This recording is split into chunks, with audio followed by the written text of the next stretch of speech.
Tapos na! Hey, so, good morning everyone. So, it's a Sunday na may magandang weather. So, yan. So, nakasali ako dito sa third leg ng Hoka Trilogy Run Asia. So, yan. So, ito yung third leg. So, tapos ko na yung 1-2. So, ito, medyo last minute lang ako nag-decide na mag-join dito. Kaya parang 2 weeks na lang yata ng nakasali ako dito since out of the country ako nung last month. Yun. June, July wala ako talaga sumali lang ako biglaan since may time naman. Kaya yeah. Ito yung medal niya. So, of course 32 kilometers.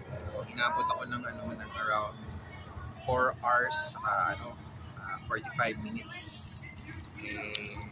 Ayun, medyo medyo kulang training rin since akala ko nag-decide sumali dito.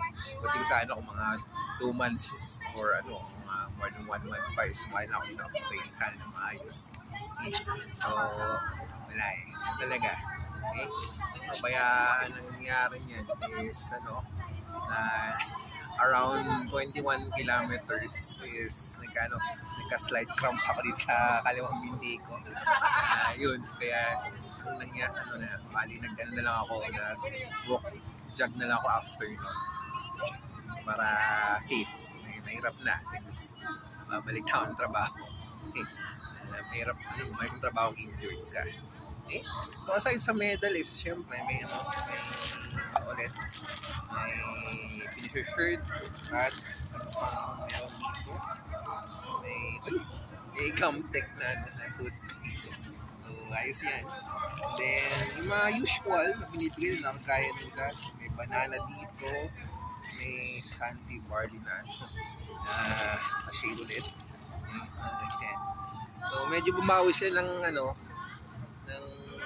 dito sa event na ito since yan maayos naman ngayon yung patak nila. So at syempre may medal na unlike dun sa last time nila na talagang nagka-aberya sa pagbibigay ng medal nila. So nakakuha nga ako ng sorbetes and so free ito.